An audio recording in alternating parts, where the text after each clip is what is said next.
Hello, everyone. Today is October 31st, 2022. My guest today is Andrew Ossola. Andrew is a financial consultant.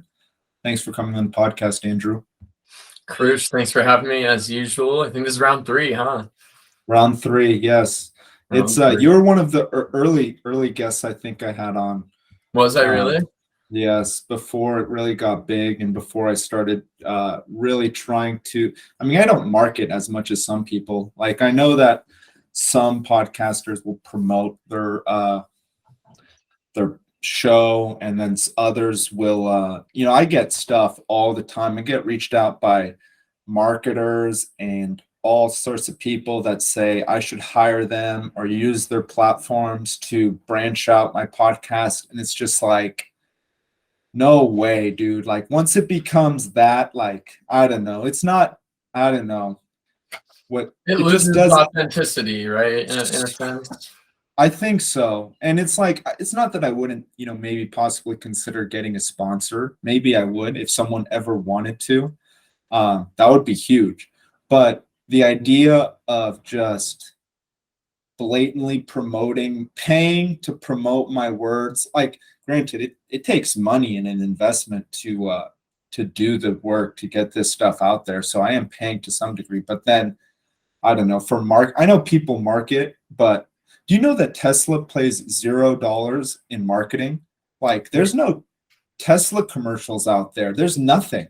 No, and I actually did know that, and it's because of and that's why Elon loves and that we could tie this into a later conversation about Twitter, but it goes back to Twitter. Elon grew such a big following on Twitter, and that was the marketing, was whatever he said on Twitter was so polarizing. The polarization created a drive towards Tesla. Not to mention the claims were so large.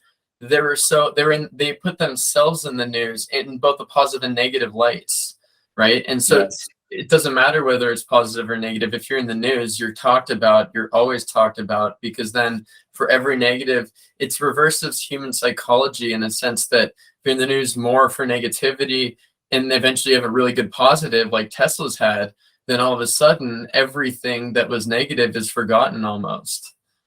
Yes. And the other way around too can be pretty real if you've done positive, and then all of a sudden something very negative comes out, depending on the degree of, whatever that is. It's all, yeah. Yes. It's case by case. Agree. It's all degree. It's the magnitude of which that is positive or negative that impacts it. When you talk about factory workers, there's a lot less scrutiny than there is when Tesla tripled their sales in a quarter, right? All of a sudden everyone's like, that's the stock to buy. Well, wait, what about all the the factory issues? They kind of go in the back burner. Yes. And dude, it's very interesting that marketing, it came from him directly. And I don't know if you know about a person named Naval Ravikant.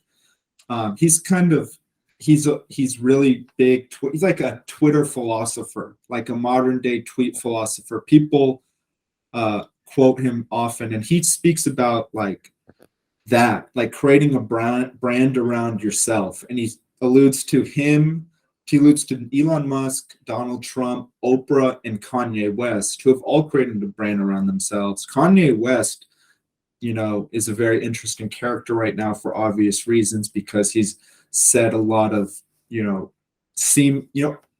haven't really actually it seems very, very xenophobic, anti-Semitic, really, really vulgar, very, very vulgar things at the very least. And it's just like, that is going to hurt your brand if you do that. That's, this brand thing goes a few ways, and you don't want to hurt your brand that much it's just,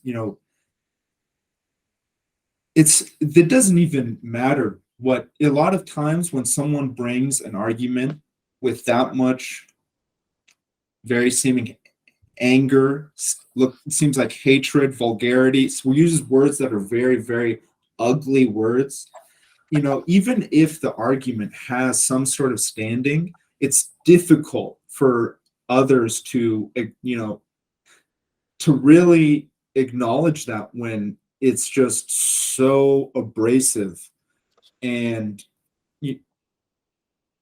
it's just interesting. That brand thing goes many ways, and like you said, Elon's so polarizing, yet Donald Trump also very polarizing.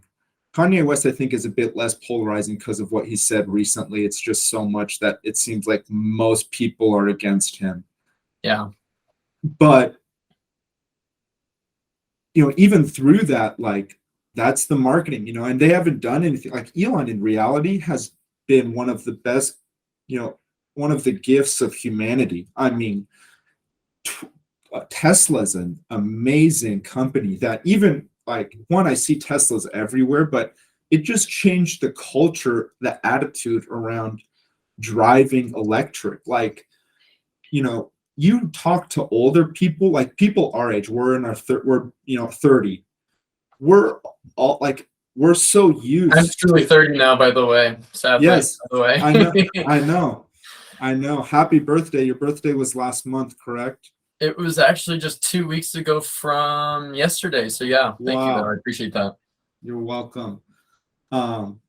Yes, 30. But for us, the idea of like driving electric was never that crazy.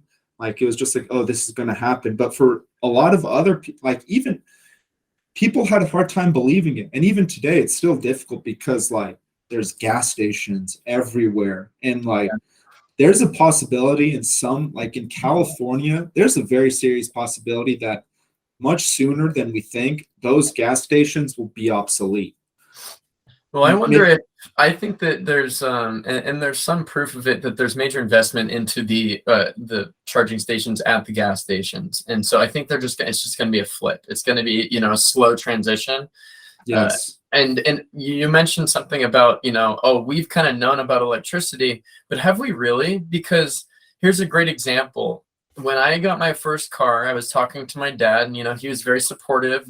We come from very blessed families, and so one of the things we talked about was, look, you only have so much time.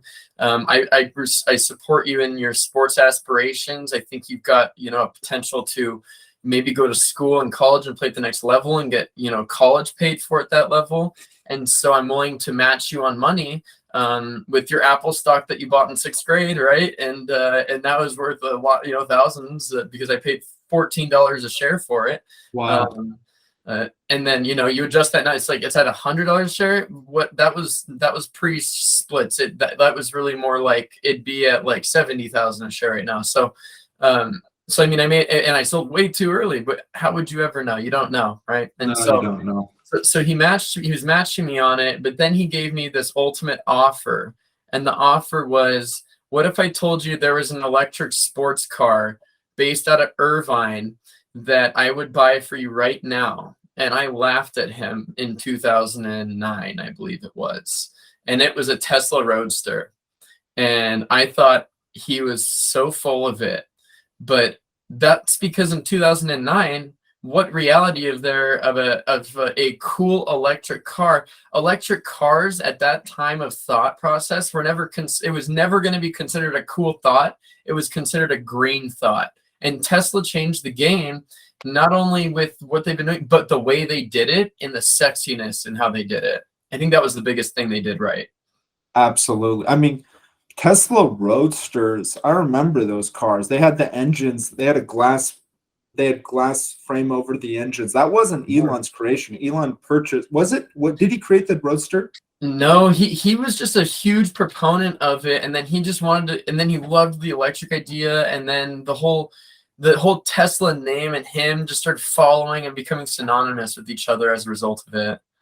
I heard also this, I have no idea if this is true. This is one of the rumors I heard before I even knew who Elon Musk was, that Tesla had a patent on their electric car, on their motor, or some sort of one part of their system, something about their system they had a patent on, and he released that patent. I don't know if that's true. Is that true? Do you have anything? I'm not aware of this. No, that's a great question. I'm literally going to jot that down and get that down another time, though. That's for sure. Okay, so everyone, we have no idea if that's true, but Um, I mean, you're right, dude. He made the car sexy. He took that roadster that didn't look very cool, and he made this sports car that looks awesome. And you know, granted, there's some features about the Tesla that I don't like. Granted, I don't like the doorknobs that much. Yeah. I think that also the SUVs, I don't like the Lamborghini style doors personally. It seems like Butterfly doors, right? yes, butterfly doors. That seems like, as far as an engineering goes, it would be more of a liability. I'm not sure about that. When the Well, the but it, vertical version makes a lot of sense. The idea is you stay inside of a parking space. So it's the yes, logistical move. It makes a lot of sense. But I get what you're saying overall, because that's not how it was built originally. They weren't folding up like that. They were folding out like that, like the yes. butterfly. Are Yeah. they going up now? They're going up now. Yeah. So Oh, they're that makes making a lot. sense so that there's no door banging of anyone. That's huge. That's Because that was a absolutely joke. They'd amazing. auto hit into a car over and over again. Sorry, my hands are on the screen all the time, but I'm just a hand talker. Yeah, me too. Actually, I had this podcast a few weeks ago that I posted this trim, and I was literally like, our Covering the ex-president. camera. What? Covering the camera. Yes, yes. Donald Trump was also a hand mover too, and he makes a lot of hand gestures, and I was kind of just like that, boom, boom, boom, boom. And I don't know. It's something. It makes sense. It's enjoyable. I don't know. It sometimes happens. Yeah, yeah. Anyway, no, so I mean, so we talked Tesla, and so with that being said, let's jump into a couple things that I wanted to maybe bring up with you and ask you some about, because I think you have a really good insight into it. And so, one of the things the first thing I was thinking about was we've got and it ties into Elon, and we've got Elon with Ukraine and this relationship, this weird relationship, and now he's threatening to shut down their internet, which is going to essentially eliminate the availability for them to offensively or defensively protect and or attack against the Russian forces. And now all of a sudden we've given Elon Musk all the control of war in that little war.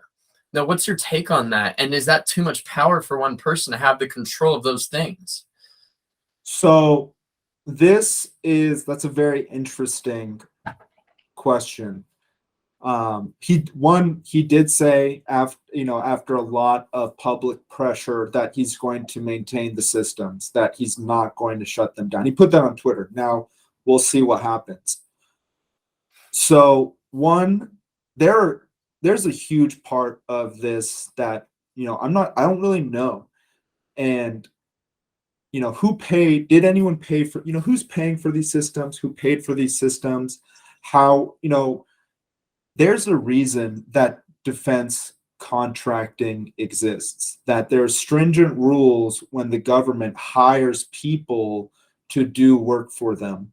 Yeah. It is, and this is the reason, this huge issue that we've seen in the last 2 months. I think it's been no more than 2 months. Yep. That Tesla's face, they've lost a lot of money. Granted, I think at the end they're going to gain a lot of money, because just the fact that it worked was an amazing marketing scheme, and he's going to sell this all over the world to Americans. I actually went to Colorado, and I met this man, his name is Glenn, who lives off grid, and he was using a satellite before, and then said a year and a half ago he bought a Starlink and said it's amazing. Literally, it's one of the best yeah. And so this was happening along with all the things in Ukraine coming out too. So personally, I think for Elon, the way he deployed it, it's probably going to work out better than it didn't. I'm imagining that there's a lot of things we don't know about, that maybe will come out later. Yeah. And there's a lot of things, those satellites got there some way. We have no idea really how they got there, what lines were sent, there are people saying that Elon did get paid, and that he, I believe, said he's paying for it. So really, we have no idea what's going on. But my understanding in that, sorry, I didn't mean to cut you off. Go ahead. Yes. I think one thing, just to finish off, is, it's in a good example. Like, he took a risk right there, and at the end, we'll see what price he pays. But he took a risk. He had a technology. He deployed it in a certain way. And at first I thought it might have been for the, and who he had his motivations, but at the end, if it's not in writing, and there might have been something in writing, again, there's so many contradicting points that have come out about this story that you really have a difficult time, even like you can't even say what to think, because I don't even know. Like, I'm in the dark with this one. I personally think, I think most people are in the dark, and it's tough if someone is paying a lot of money for a technology that they have to front. So it's, and people, I will say this: there's been a demonization of businesses in the last 20 to 30 years, a huge demonization. Maybe it's been longer, but in the last 10 years, especially since the 2010s, there's, people are not happy with big business. Yeah. The issue with that is that big business is already big. They're already making the money. And a lot of things that people attempt to do, a lot of policy that people attempt to implement, in my opinion, aid big businesses that are already established, and they make it much harder for small businesses to stay afloat, make money, be profitable. Yeah. And so I understand that people are upset with monopolies, people are upset with the wealth gap. And it's understandable when someone has a lot more money, a lot more power, seems to do whatever they want. But at the end of the day, you just can't, we shouldn't just do something for the sake of doing something, because a lot of times that can hurt, that can do the opposite thing that you want it to do. And so that's just what we have to keep in mind. It's like, what was the question again? What were we talking Well, about? no. And I think what you're tying it back into is that Starlink may have too much power, and I may be like accusing them, oh wait, he's got full control of war now. Maybe that's not the case. Maybe the aid is there. Maybe there's, like you said, there's a lot we don't know. One thing I will say, and we can leave it at this and jump into the next topic, and we'll all end up tying a lot of things together because they all are intertwined in one way or another. But I think it goes back to the fact that I was on Reddit about a week ago, and I know Reddit's Reddit, but Reddit pulls a lot of good sources that are official documents.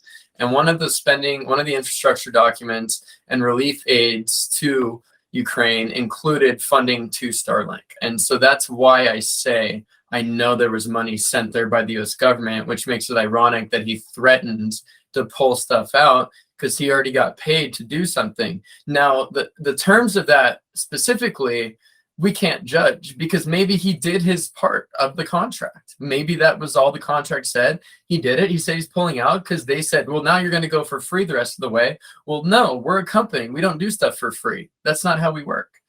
I mean, and that's nobody's fault, but the way that capitalism works. If you don't like it, then you can't be in a capitalist society. That's just how it works. And so, government intervention and spending on that stuff is one question or another, but the specifics of that contract, I know for sure at first, yes, he did get paid to deploy. The second part of the pullout, I don't know if he was still obligated to hold there. That's the real question. That's the real question. That would determine a lot of things. And you know what?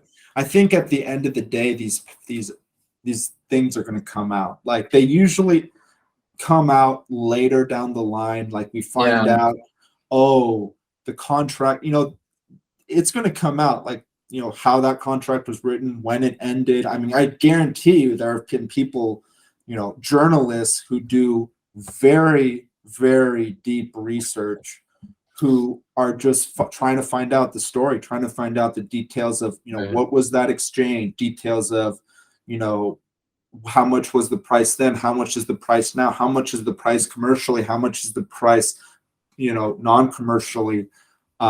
And so it's tough, Oh, but to us, it's negative. It's losses. To the government, it's let's charge them 100x because they'll pay it. I'm sure of it. it's, it seemed like that. It's not a lot of the articles, portrayed it in that way, where it was like he is charging a lot more this service for Ukraine than for the general person who, the American or worldwide consumer. Well, if you can, you then if you can, you and nobody says and there's no one there to enforce it, then you will. And the same thing goes if you look at there's been these documents lately. This is a side note, and we'll get into something else, but there's been these documents about Donald Trump charging the Secret Service tens of thousands of dollars a night to stay at the Trump Hotel because he was always there. And it's like that's just an abuse of power. But what else are you gonna do? Because they have to be there. So it's like it's abuse Yes. of power, but they're allowed to do it, and then they have to pay for it. But it's like, so there's all these gray areas that they're taking advantage of, but nobody's saying no. So there's really no way of saying it's just an ethical thing. It's unethical, that's maybe, but or most likely in most cases. But I yeah, mean, anyway. that's one of the biggest reasons that a standard of presidents was to leave behind. Correct me if I'm wrong, but I believe that this was a normal thing that presidents would release their assets upon gaining office, and it became very obvious why that is, because you don't there are some parts of our capitalist society, and I think the most notable one is lobbying, that everyone understands is not everyone. I mean, someone's obviously got to be a proponent of this and have an argument for it if it's still a law. But Yeah. lobbying is one place where we see that private business is able to influence public officials in some way. It's off, we all take that for what it is, and it's a law. But when it is so blatant and it's a little different, it's a little bit, people get a little bit more upset. It's like, okay, this is directly profiting back to you.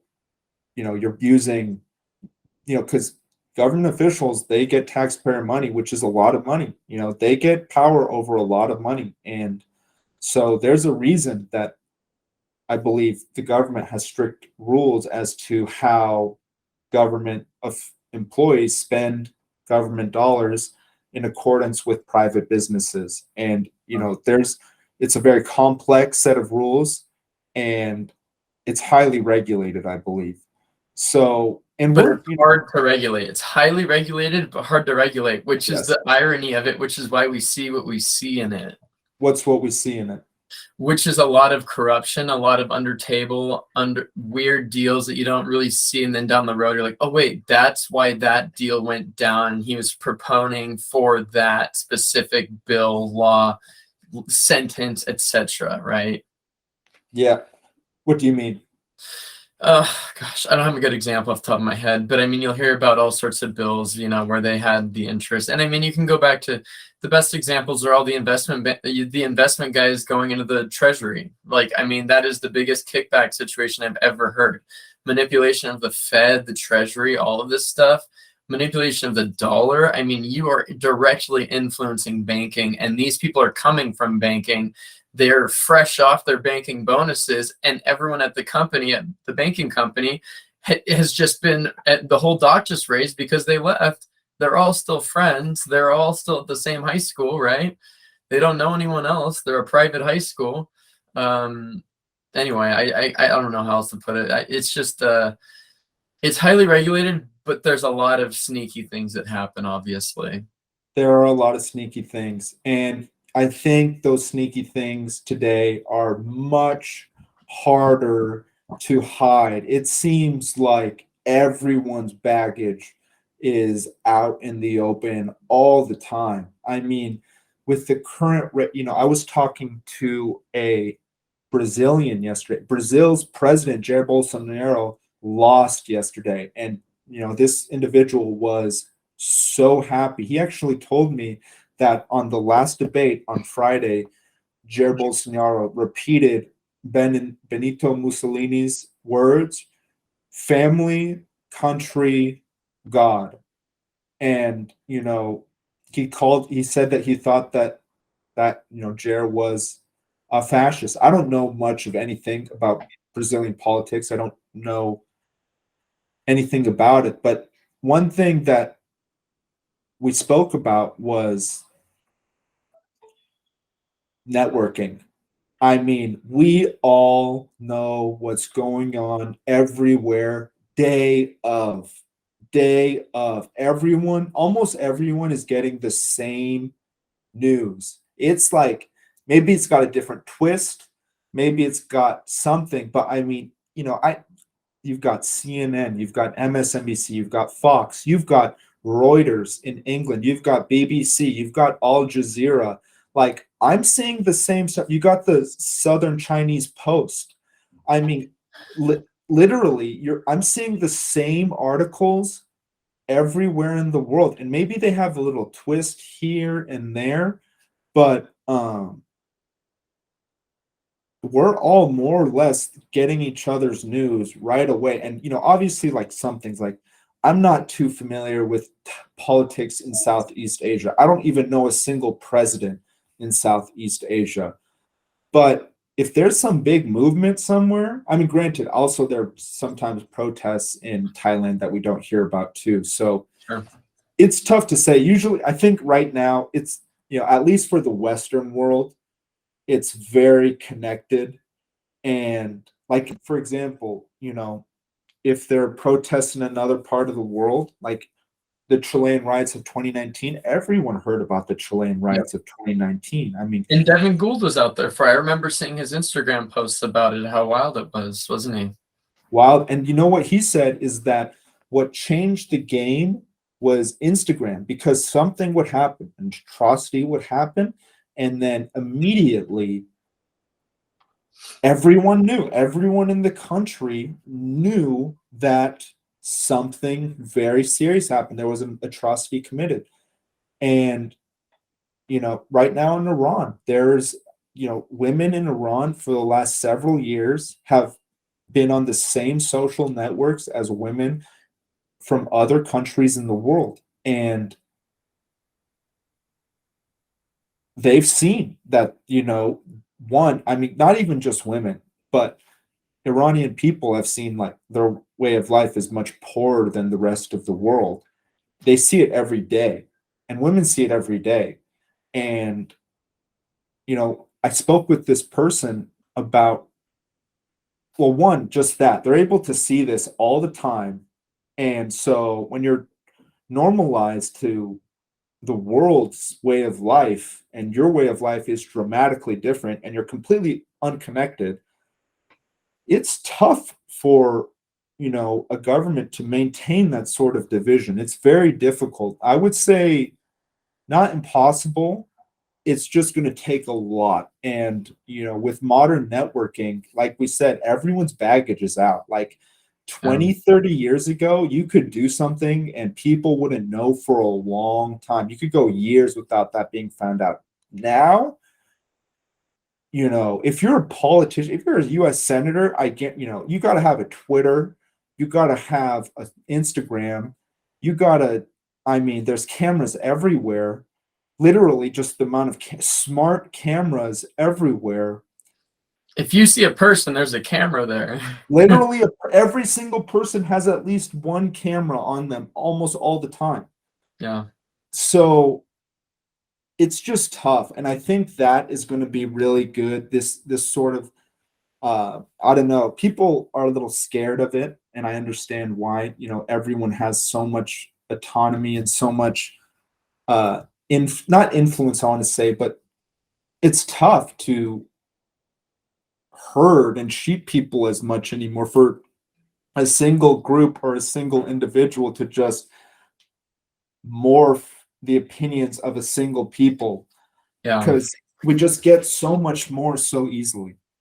Yeah, and you had this old school belief in government. What the government says is what it is, and there's all this question around that, and that goes back to the lobbying and the private interests and the the exposure of all that. And then we realized, wait, they're not just doing what is best; they're doing what is best for them a lot of the time. And so I agree with you, but I do contradict a little bit of what you're saying about we all have the same information. I think that we all have the same information that the algorithm, so to speak, wants us to see. And so one thing I know I've done lately is I look up stuff that I don't want to talk about, or I don't like, or I don't hear, that are against my beliefs, because I want this mixture of things. So if you run through, for example, let's just pretend I look at my Google ads. I will have an ad that says Ben Shapiro, how great he is, from Fox News, and the next ad will talk about why Ben Shapiro is this psycho woman, psych whatever. And I do that. I love that because it tells me that we're polarized by the technology companies right now, and it's big time. And so I forgot what I was getting at that. Oh, but back to what we were saying about Iran and atrocities and stuff. I wanted to touch on that a little bit, if you didn't mind, for a moment. Because I think that there's something more going on there than just, before we get into that, also, you talked about your friend from Brazil, and they talked about faith, family, and God, right? Right? The saying is, or faith, family, and country, right? no, it's yeah, that's it. Family, God, family, country, God, I believe are the words he said. So ironically enough, the Italian prime minister that just won ran on that same exact. I heard that. That's what he said last night. Phrase being used. Yep, that's the phrase being used right now to win, and it's working. And that's a scary thought, because it's building strong nationalism towards everyone, and strong nationalism is a problem because we can have national love, but strong nationalism can be dangerous, as we've seen. History shows strong nationalism is a strong problem. And so you can love your country, but to love it, to dedicate yourself to it alone, is a problem, because we're still human beings at the end of the day, right? And we need to agree to disagree, I think, is the bottom line. It's, that's why we build states, that's why we build countries, that's why we build continents, or we've established these structures as such. And so diving past that, though, and we walk into Iran and, all these different, Italy, Brazil, you said Chile, regime change wars. I mean, what is your take there on our touch, reach, feelings? We spend a lot of money on doing it. We give money to places, even in the COVID bill, the CARES Act, we were sending money out to Syria. Everyone knows all about that. What are we doing that for? And it's true, it was in the bill. I read it a bunch of times. And it's all about influencing. Like right now, we're funding the Taliban. I don't know if you know this. I have no idea about that. So and I wish I had it in front of me. I don't have it in front of me. But I will get back to you with it. But basically, we have created, and I'm going to just pause my screen for one moment while I pull this up, because I want to read this properly to you. So essentially, I was reading about this, and I was talking to a couple of friends who know a little bit about it.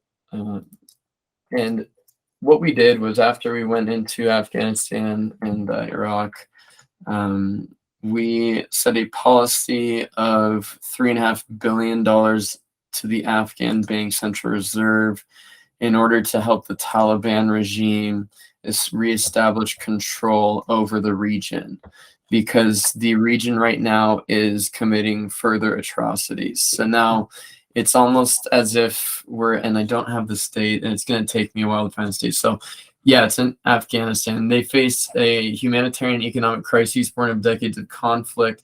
So now they're talking about the Afghan fund being there for the people of the Afghan.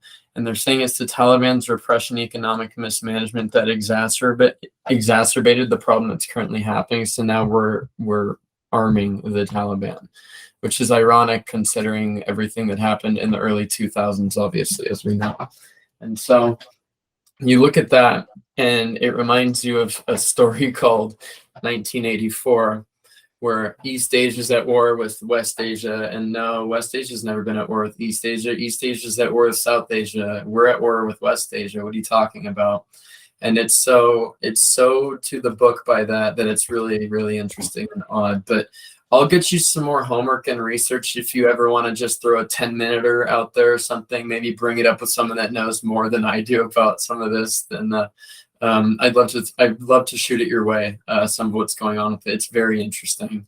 From what I was hearing and reading, like I said, I don't have enough resources on me to talk further, but I do know that we do have money being funneled that way from the most recent infrastructure package.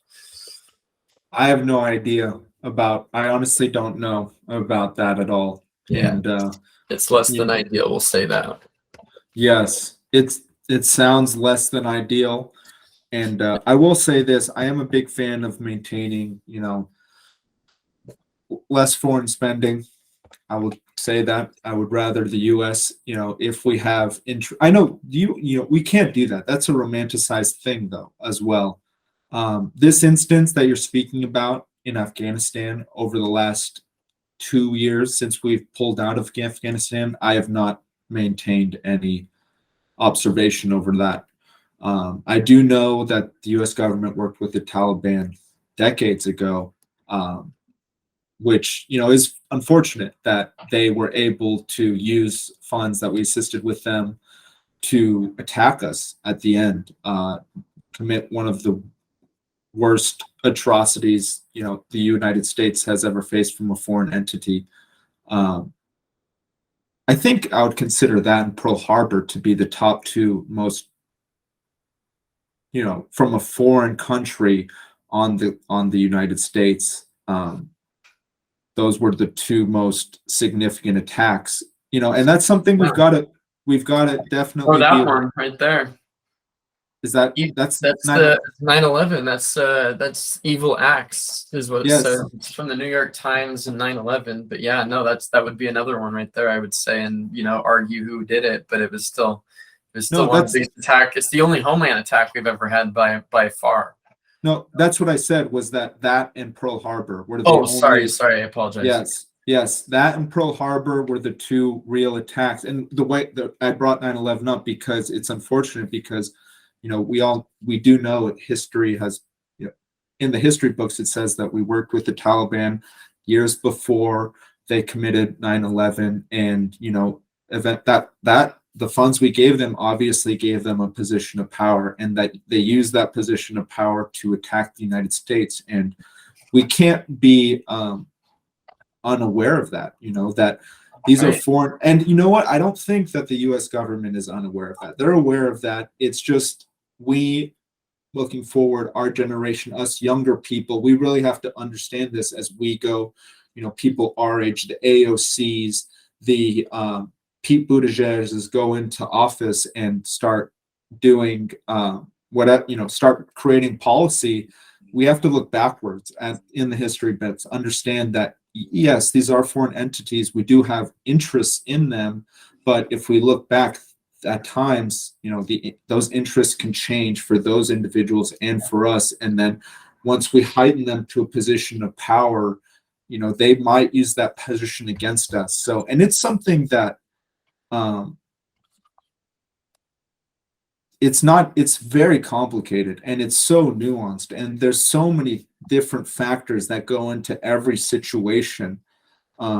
So when I say that I'm a fan of less government spending, I also understand that to just become isolated is not, it's not going to happen, but I think it's just, you never know when you're giving something to another government, when you're giving something to another people, you never know what's going to happen. You hope and you try and work with them well, and you try and maintain good relationships so that they, are willing to be with, we will maintain aligned interests so that they use whatever we hand them, whatever aid, systems, whatever it may be, they use that in a sort of way that's actually benefiting us and them. When we give something away, it's, it can't always be a one-way street. Granted, we are the richest, the United States is the richest country in the world, still the most richest country in the world, but we can't just throw money. I mean, What's happened to every single one of the richest countries in the world? They one day lost that status. Every single one. The UK used to be the richest country in the world, and now it's in the last literally 3 months, its currency has dropped by a value of what, like 15 to 20%? I mean, that's insane. They had their prime minister leave office in like 3 weeks?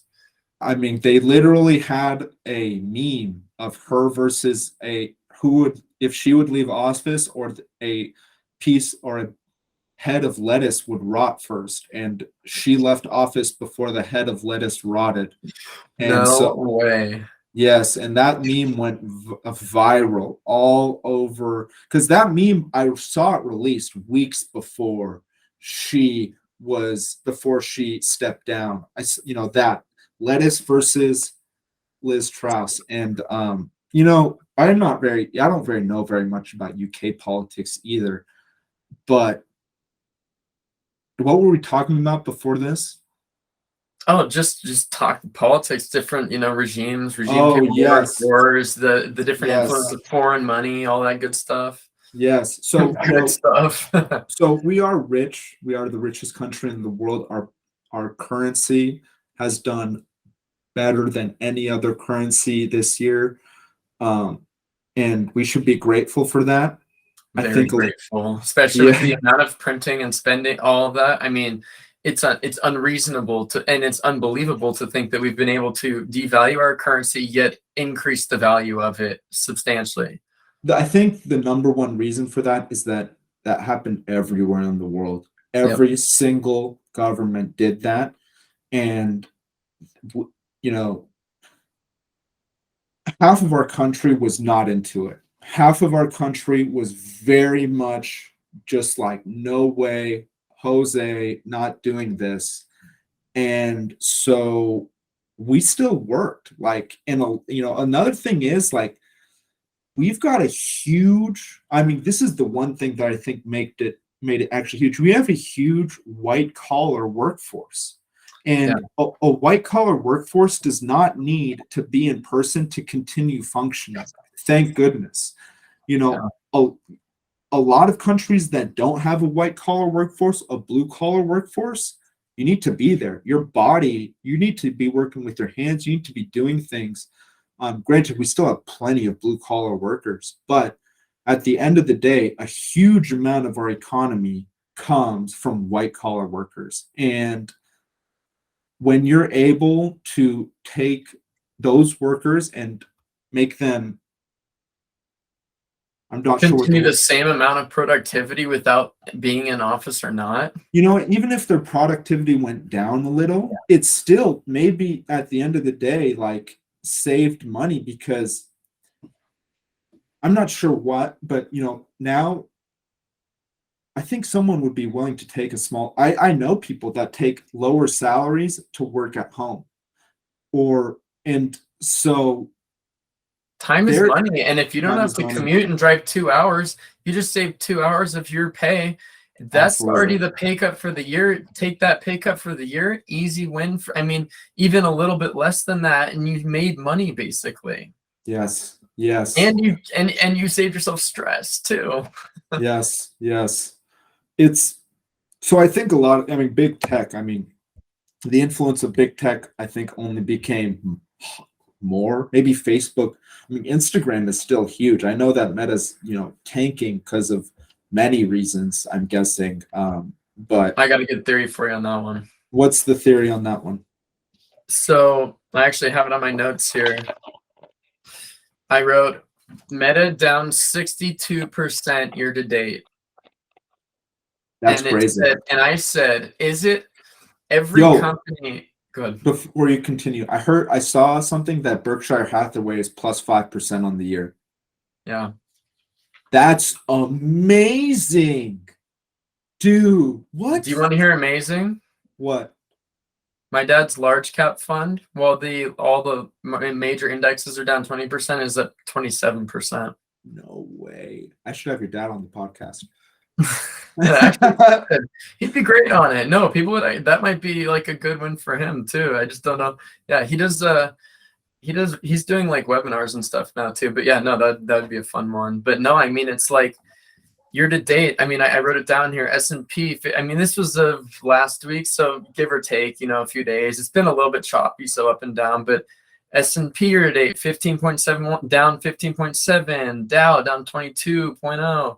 NASDAQ down 31.3. Russell down 23. Like, I mean, that is substantial losses because that's 20% of 100%. That's like dollar for dollar. That's a lot of money, right? That's not a 20% gain. That's a 20% loss. That's a big difference. To make up that gain, you have to make up that much more, right?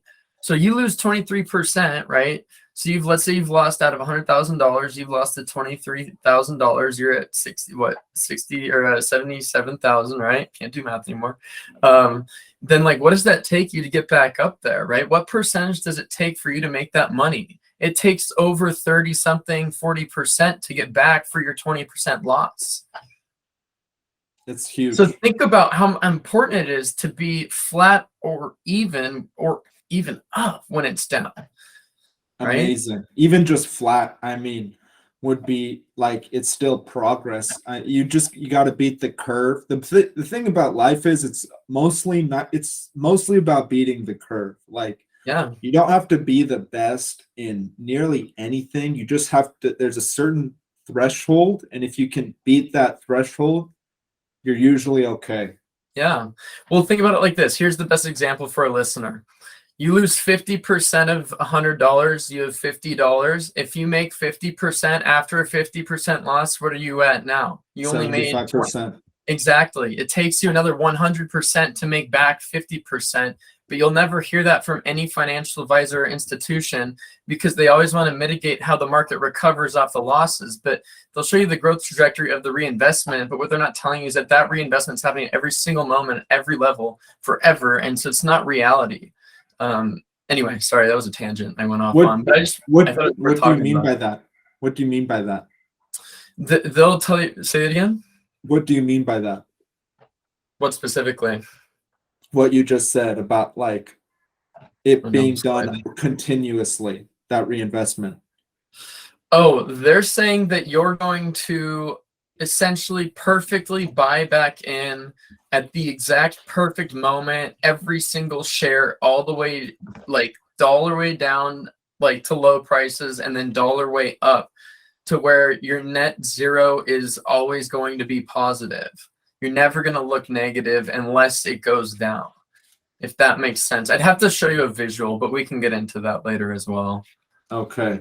Sorry, I don't have enough. I should have brought more material for today. I apologize. I had a lot of words on here and not enough visual representations, but no issue. Yeah.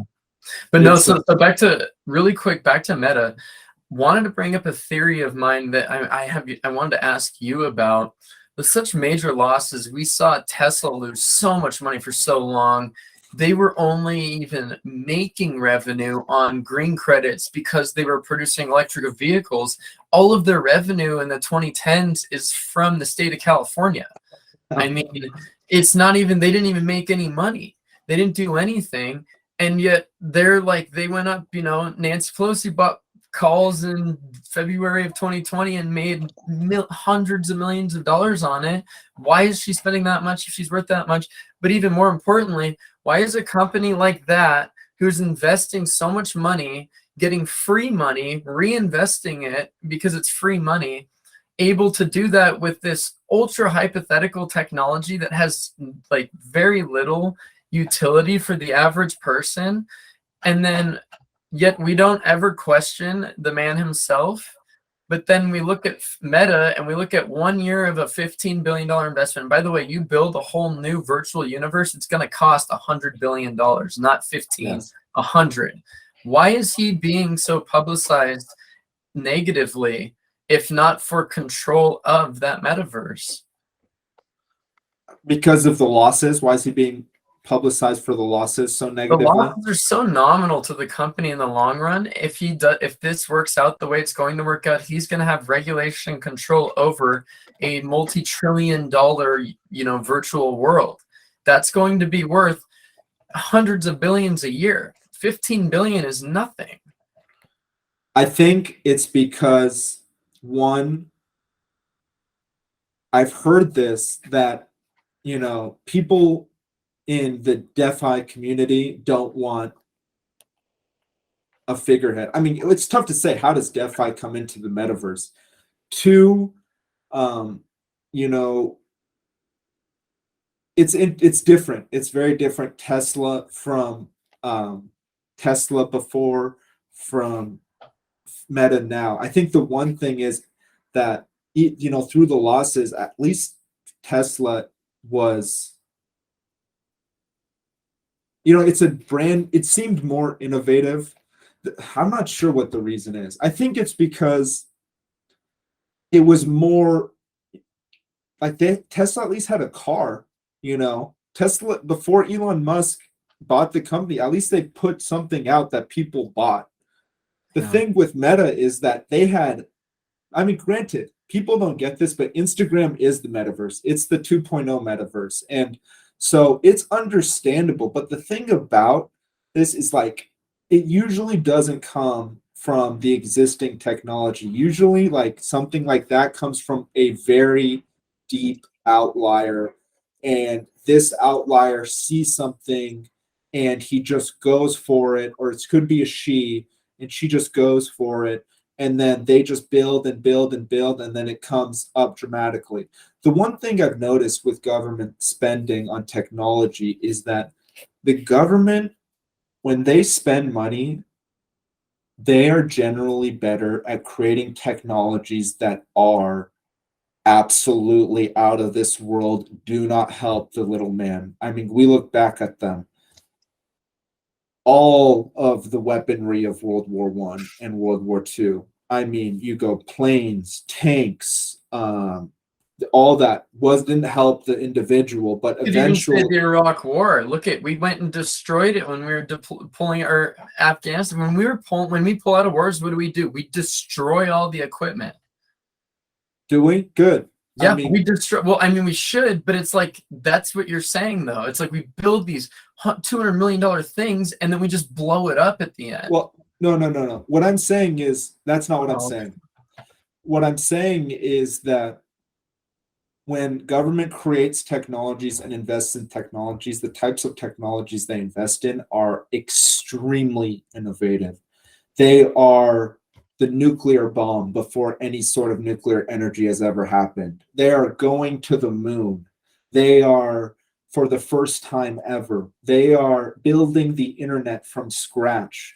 These are the types of technologies that the government, I think, is very good at investing in. Investing in a car that seems to definitely not have a chance. The electric car in a modern gas-based environment. And I think those are the things. But when it comes to Meta, there's things out there. Like there's Google Glass, there's really good video games, there's Oculus Prime exists. So as far as government spending, that was one. No, I don't think that was the basis of your question, but something I did want to bring in is, like, when government spends, they're really good at creating these outrageously innovative technologies that probably don't help the individual in the short term. Hopefully in the long term they can, which they all did. The internet helped the poor person. The space brought telecommunications and a few other technologies, I believe. I think solar panels were first deployed in space. They were. Yep, you're right. I remember that. Yeah, the lunar module had them. Yeah. Yes, and they were so close to the sun. They're like, this makes a ton of sense, and we can do it. They didn't need to harness that much energy because there's already so much energy that they built, like, very early what are they called? Not photons. What are they called? Polyurethane is like one of the base materials, I think, of solar panels. They were able to develop it with China. ironically enough, weirdly, because that's who has all the polyurethane in the world, Wow. which is not a good sign, also. But that was one of the early ones. It was on the lunar module. Was those panels? Yeah. I have a question for you. Speaking about what you just brought up, what do you think about investing in materials right now, like investing in mining and all that?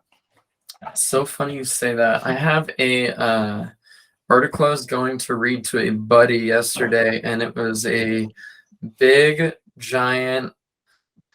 It was an insight into or a look into all the metals we mined visualization, and what I'll say is that we're mining a ton still. I can break it down, but if I'm being truly honest, because what you're really asking is that a safer haven than the dollar because of inflation? Is that correct? And because of the state of semiconductors and the state of US-China relations and the state of, oil, and just it seems like people need materials right now, mostly because of semiconductors, actually.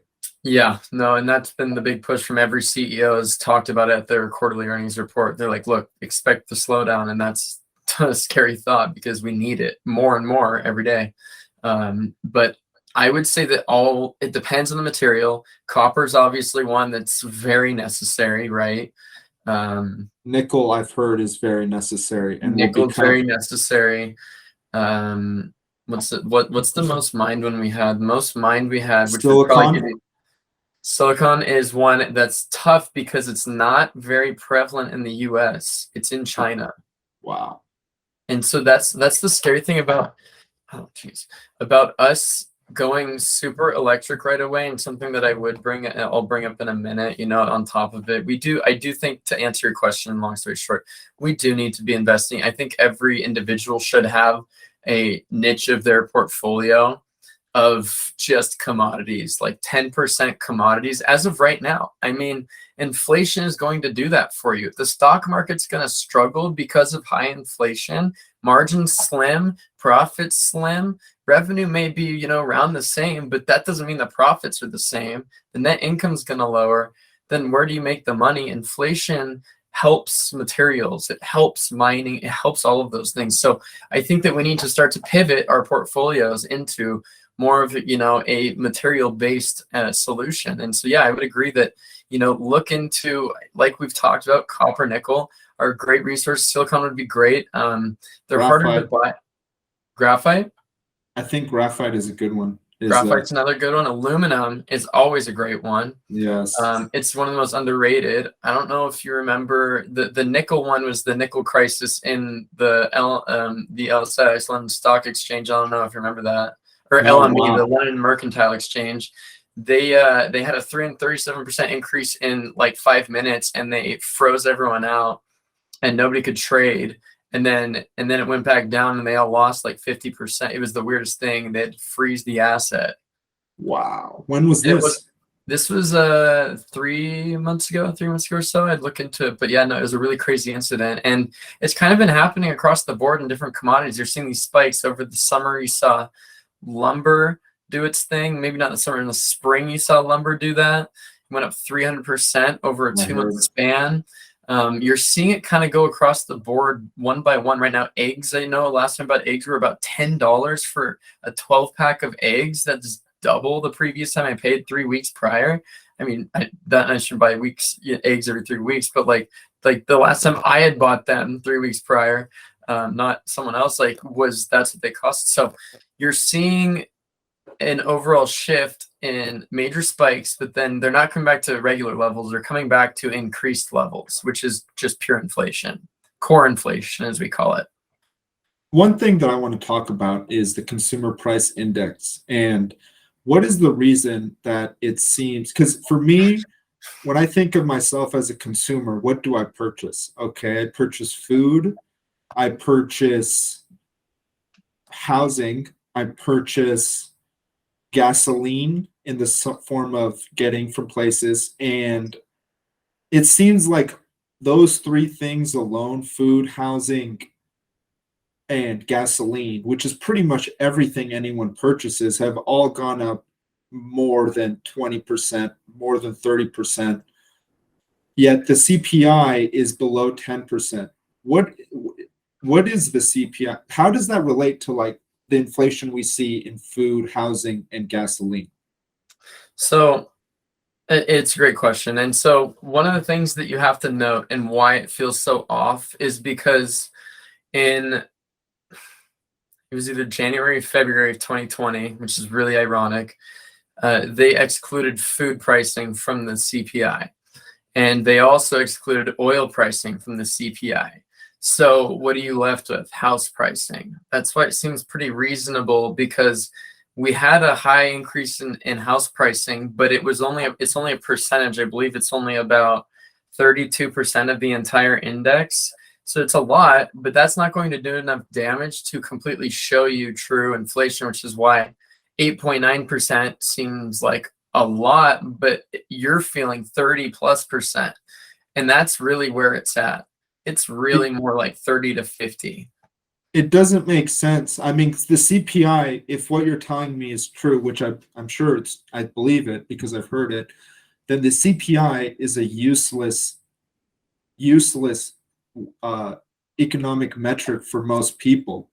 It's a formula. Yeah, go ahead. I'm sorry. I'm just going to say, no, maybe not useless, but I mean, if you're not going to include food and gas, I mean, that's like what? Got to be like at least 10 to 15% of almost more, maybe 20% of everyone's expenditures go on to that. It is more than 20%. You're correct. It is more than 20%. So that literally takes you from about a 12 to 15% CPI basically down to 8, right? Or 9, or whatever it was last, 9.2. I think it was at one point, back down to 8.3, 9.2 or something. But it's what it really is it was a formula created. Now, I don't know the intent of it, whether it was a positive or negative intention. I think at one point it was positive. I think it was like, hey, how do we keep track of this? And in the 70s, I think is when, or it goes back even farther, but they really just try to use what they can data-wise. Politicians started using it in the 70s as a way of gauging and telling the public, hey, look, here's where we're at, because that's when hyperinflation was happening. So they wanted to give you a measure of, hey, look, things are getting better or worse, right? And Yes. That's what it became. What it is now is just a tool for the government to tell you how much better things are getting. Yes. Or how bad they got when so-and-so was president, or so-and-so is doing this. And that's really what it's become, because it's really not accurate at all. And we all know it. We all see it. I look at it. I take photos of it all the time. I mean, I'm like, look, I'm telling you, you can't tell me that the pork price is going up 60% in 2021 made my bacon from November 2020 to March of 2021, or sorry, to year over year till 2021, November 2020 to 2021 November, from $8 to $13.50. That's not even like, it's not proportional to what they're saying these prices are when they're fluctuating like they are. They're just sticking up high. They're not going anywhere. Yes. It's just weird. It's weird like that. And it's corporate manipulation of price. It's corporate inflation. It's not even a term that's even in economics yet, because corporations didn't do this before. Yeah, they made money. Yeah, they wanted to increase margins. Yeah, they slowly increased prices, but along the way, they were able to decrease costs through economies of scale. Now that they've scaled their economies as basically as max as they can, the only thing they have left is inflation, government and the Fed, right, which is kind of hand in hand, and then monetary and fiscal policy, government and the Fed, and then their own inflation, which is private inflation, probably a new term we need to come up with, because they're creating the pricing increases themselves. It's not that they're paying more, and yeah, they're paying a little bit more, but they've already paid for a lot of these materials that we're having to pay more right away for. What do you mean? So, for example, all of a sudden with the lumber, a